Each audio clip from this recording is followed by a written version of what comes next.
ഏവർക്കും യേശുക്രിസ്തുവിൻ്റെ നാമത്തിലുള്ള സ്നേഹവന്ദനം. ഇന്നത്തെ വചനം 2 തിമോത്തിയോസ് അതിൻ്റെ 2-ാം അധ്യായം 11, 12, 13 വാക്യങ്ങൾ. നാം അവനോടുകൂടെ മരിച്ചുവെങ്കിൽ കൂടെ ജീവിക്കും, സഹിക്കുന്നുവെങ്കിൽ കൂടെ വാഴും. നാം തള്ളിപ്പറയുമെങ്കിൽ അവൻ നമ്മയും തള്ളിപ്പറയും. നാം അവിശ്വസ്തരായിട്ട് തീർന്നാലും അവൻ വിശ്വസ്തനായിട്ട് പാർക്കുന്നു. തൻ്റെ സ്വഭാവം ത്യജിക്കുവാൻ അവന് കഴിയുകയില്ലല്ലോ. ഈ വചനം വിശ്വാസയോഗ്യമാകുന്നു.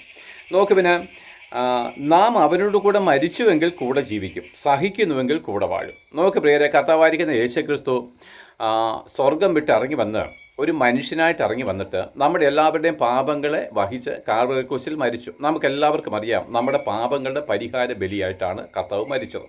അപ്പോൾ നമുക്ക് ആ പാപപരിഹാര ബലിയായിട്ട് ക്രിസ്തു മരിച്ചുവെങ്കിലും ആ പാപമോചനം നമുക്ക് കിട്ടണമെങ്കിൽ നമ്മൾ എന്താണ് ചെയ്യേണ്ടത്? യേശുക്രിസ്തുവിനോട് കൂടെ മരിക്കണമെന്നാണ് ഇവിടെ അപ്പോസ്തലൻ നമ്മളോട് എഴുതിയിരിക്കുന്നത്. അവനോട് കൂടെ മരിച്ചുവെങ്കിൽ നാം അവനോട് കൂടെ ജീവിക്കും. ഞാൻ അനേക വീഡിയോകളിൽ സംസാരിക്കുന്ന പോലെ അവനോടുകൂടെ ക്രൂശിൽ മരിക്കുക എന്ന് പറഞ്ഞു കഴിഞ്ഞാൽ മാനസാന്തരപ്പെട്ടതിന് ശേഷം, അല്ലെങ്കിൽ യേശുക്രിസ്തു എൻ്റെ പാപങ്ങൾക്ക് പരിഹാര ബലിയായിട്ട് മരിച്ചുവെന്ന് ഹൃദയം കൊണ്ട് അംഗീകരിച്ചതിന് ശേഷം അവനോടുകൂടെ ക്രൂശിൽ മരിക്കേണ്ടതിനാണ് നമ്മൾ സ്നാനമേൽക്കുന്നത്. ആ സ്നാനത്തെയാണ് ഇവിടെ ഉദ്ദേശിക്കുന്നത്. അവനോടുകൂടെ മരിച്ചുവെങ്കിൽ നാം അവനോടുകൂടെ ജീവിക്കും. അപ്പോൾ ഈ തിമോത്തിയോസിന് എഴുതുമ്പോൾ തിമോത്തിയോസ് യേശുക്രിസ്തുവിനോട് ചേരുവാൻ സ്നാനമേറ്റ ഒരു വ്യക്തിയാണ്. അവൻ എന്താണ്? യേശുക്രിസ്തുവിനോട് മരിച്ചവനാണ്. എന്നാൽ തിമോത്തിയോസിനോട് വീണ്ടും ഒരു കാര്യം കൂടെ പറയാണ്, അത്രമാത്രം പോരാ. പിന്നെ എന്താണ്? പാപമോചനം കിട്ടി. പക്ഷേ ഇനി യേശുക്രിസ്തു ഭൂമിയുടെ രാജാവായിട്ട് മടങ്ങി വന്നിട്ട് 1000 വർഷം ഭൂമി വാഴാൻ പോവുകയാണ്. ആ 1000 വർഷം നമ്മൾ അവനോട് കൂടെ ജീവിക്കണമെങ്കിൽ നമ്മൾ അവന് വേണ്ടി കഷ്ടം സഹിക്കണം. അതെ പ്രിയപ്പെട്ടവരെ, യേശുക്രിസ്തുവിന് കൂടെ മരിക്കുവാൻ സ്നാനമേറ്റിരിക്കുന്നവർ യേശുക്രിസ്തുവിൻ്റെ വാഴ്ച ആരംഭിക്കുന്ന നാൾ മുതൽ, ഈ വാഴ്ച എന്ന് പറഞ്ഞാൽ 1000 ആണ്ട് ഭൂമിയിലെ വാസമാണ്. അവനോട് കൂടെ നമ്മൾ ജീവിക്കണമെങ്കിൽ എന്താണ്? നമ്മൾ അവനോട് കൂടെ കഷ്ടം സഹിക്കണം. അതുകൊണ്ട് സ്നാനമേറ്റ ഏത് വ്യക്തിയും ഇവിടെയുള്ള സുഖലോലുപതിൽ ഇരുന്നു കൊണ്ട് അല്ല ജീവിക്കേണ്ടത്. എനിക്ക് വരുവാനിരിക്കുന്ന 1000 ആണ്ട് വാഴ്ചയുടെ കാലത്ത് ഭൂമിയിൽ അവനോട് കൂടെ രാജ്യഭാരത്തിലേക്ക് വരേണ്ടതിന് അവനോട് കൂടെ ചേർന്ന് ജീവിക്കുവാൻ കഷ്ടം സഹിക്കണം എന്നുള്ള ആഗ്രഹം നമുക്ക് വേണം. വെളിപ്പാട് പുസ്തകത്തിൽ പറയുന്നുണ്ട്, 1000 ആണ്ട് അവനോട് കൂടെ ജീവിക്കുവാൻ യോഗ്യരായിട്ട് അവിടെ എണ്ണപ്പെട്ടവരെ പറ്റി പറയുന്നത് അവർ തല ഛേദിക്കപ്പെട്ടവരാണ്, മഹാകഷ്ടത്തിൽ നിന്ന് വന്നവരാണ്. അപ്പോൾ ക്രിസ്തുവിൻ്റെ സാക്ഷ്യമുള്ളവരായിട്ട് നമ്മൾ സുവിശേഷകന്മാരായിട്ട് തീർന്നെങ്കിൽ മാത്രമേ ഈ യേശുക്രിസ്തുവിന് വേണ്ടി കഷ്ടം സഹിപ്പാൻ നമുക്ക് കഴിയത്തുള്ളൂ.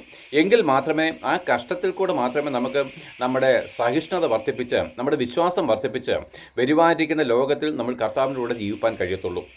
എന്നിട്ട് പറയുകയാണ്, നാം തള്ളിപ്പറയുമെങ്കിൽ അവൻ നമ്മയും തള്ളിപ്പറയും. അടുത്ത 2 വചനങ്ങൾ ഞാൻ പറയുന്നത് പലർക്കും ഇത് തെറ്റുപറ്റിപ്പോയി. ഉപദേശിമാരും എല്ലാം ഇത് തെറ്റായ രീതിയിലാണ് പഠിപ്പിക്കുന്നത്. നാം തള്ളിപ്പറയുമെങ്കിൽ അവൻ നമ്മയും തള്ളിപ്പറയും. അതവിടെ നിൽക്കട്ടെ. എന്നിട്ട് 13-ാമത്തെ വാക്യം പറയുകയാണ്, നാം അവിശ്വസ്തരായിട്ട് തീർന്നാലും അവൻ വിശ്വസ്തനായിട്ട് പാർക്കുന്നു. തൻ്റെ സ്വഭാവം ത്യജിക്കുവാൻ അവന് കഴിയുകയില്ലല്ലോ. ഈ വചനം വിശ്വാസയോഗ്യമാകുന്നു. അപ്പോൾ ഉപദേശിമാരൊക്കെ ഇങ്ങനെ രാവിലെ സഭായം കൊടുത്ത് പറയും, നമ്മൾ കഴിഞ്ഞ ആഴ്ച എല്ലാം അവിശ്വസ്തരായിരുന്നു, നമ്മൾ ദൈവത്തിന് മുമ്പിൽ എന്താണ് തെറ്റ് ചെയ്തവരാണ്, എന്നിട്ടും അവൻ നമ്മളെ തള്ളിക്കളയുന്നില്ല. ഇതാണ് ദൈവത്തിൻ്റെ വിശ്വസ്തതയെന്ന്. എന്നാൽ പ്രിയരെ, ആ വാക്കിൻ്റെ അർത്ഥം അങ്ങനെയല്ല.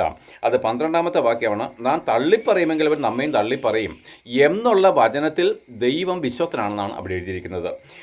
അതുകൊണ്ടാണ് നാം അവിശ്വസ്തരായിട്ട് തീർന്നാലും അവൻ വിശ്വസ്തനായിട്ട് പാർക്കുന്നു. ഏതിൽ? നാം തള്ളിപ്പറയുമെങ്കിൽ അവൻ നമ്മയും തള്ളിപ്പറയുമെന്നുള്ള ദൈവ നിയമത്തിന് മുമ്പിൽ യേശുക്രിസ്തുവിൻ്റെ വചനവും സ്വഭാവവും വിശ്വസ്തയോടുകൂടി ആയിരിക്കുന്നു. അത് പഴയ നിയമത്തിലായാലും ശരി, പുതിയ നിയമത്തിലായെങ്കിലും ശരി, കർത്താവിനെ തള്ളിപ്പറയുന്നവനെ കർത്താവും തള്ളിപ്പറയും. കർത്താവ് പറഞ്ഞിട്ടില്ലേ, എന്നെ മനുഷ്യരുടെ മുമ്പിൽ ഏറ്റുപറയുന്നവനെ ഞാനും ഏറ്റുപറയും, മനുഷ്യപുത്രന്മാരുടെ മുമ്പിൽ എന്നെ തള്ളിപ്പറയുന്നവരെ ഞാനും തള്ളിപ്പറയും. ഈ നിയമത്തിന് മാറ്റമില്ല പ്രിയരെ. അപ്പോൾ മാനസാന്തരപ്പെട്ട് വിശ്വസിച്ച് സ്നാനമേറ്റ ഒരു വ്യക്തി അവൻ സഭാജീവിതത്തിലേക്ക് കടന്നു വന്നതിന് ശേഷം അവൻ്റെ പ്രവൃത്തികളാലും അവൻ്റെ വാക്കുകളാലും അവൻ യേശുക്രിസ്തുവിന് എന്താണ് നാണക്കേടും ലജ്ജയും ഉണ്ടാക്കിക്കൊണ്ട് തൻ്റെ പ്രവൃത്തിയാലും തൻ്റെ വാക്കുകളാലും യേശുക്രിസ്തുവിനെ തള്ളിക്കളയുന്നവനാണെങ്കിൽ അവന് മടങ്ങി വരുവാൻ കഴിയത്തില്ല. ദൈവം അവനെ മടക്കി വരുത്തുകയില്ലെന്നാണ് ആ വചനത്തിൻ്റെ അർത്ഥം. അതായത് നാം ഇവിടെ ഒന്നുകൂടെ പറയാം, നാം തള്ളിപ്പറയുമെങ്കിൽ അവൻ നമ്മയും തള്ളിപ്പറയും. നാം അവിശ്വസ്തരായിട്ട് തീർന്നാലും, അതായത് നമ്മൾ ഈ കർത്താവിൻ്റെ വചനത്തിൽ വിശ്വസിക്കാതെ, അതായത് അവൻ എന്നെ ഒരു ദിവസം തള്ളിക്കളയും, ഞാൻ അവിശ്വസ്തനായിട്ട് ജീവിച്ചാൽ അവൻ എന്നെ തള്ളിക്കളയും എന്നുള്ള കാര്യത്തിൽ നാം വിശ്വസിച്ചില്ലെങ്കിലും ദൈവം ഈ വചനത്തിൽ വിശ്വസ്തനാണെന്നാണ് അതിനകത്ത് എഴുതിയിരിക്കുന്നത്. ആകയാൽ നമുക്ക് കിട്ടിയിരിക്കുന്ന ഇത്ര വലിയ രക്ഷയെ അഗണ്യമാക്കാതെ നമുക്ക് ഓരോ ദിവസവും കർത്താവിൽ നമ്മുടെ വിശ്വാസത്തെ ഉറപ്പിച്ചും അവന് വേണ്ടി കഷ്ടം സഹിച്ചും അവന് വേണ്ടി നിന്നയേറ്റും നമുക്ക് വേണ്ടി ചൊരിഞ്ഞ രക്തത്തിൻ്റെ വില സർവ്വലോകത്തും പ്രസിദ്ധമാക്കിക്കൊണ്ടും വരുവാനിരിക്കുന്ന 1000 വർഷം അവനോടുകൂടെ ഈ ഭൂമിയിൽ തന്നെ രാജാവായിട്ട് വാഴുവാൻ തക്കവണ്ണം യോഗ്യത നേടിക്കൊണ്ട് നമുക്ക് മരിക്കുകയോ അല്ലെങ്കിൽ അതിനു മുമ്പ് കർത്താവ് വരുവാണെങ്കിൽ അവനോടുകൂടി എടുക്കപ്പെടുവാനോ നമുക്ക് ഭാഗ്യമുണ്ടാകട്ടെ. ഈ വചനങ്ങളാൽ ദൈവം നിങ്ങളെ സഹായിക്കട്ടെ.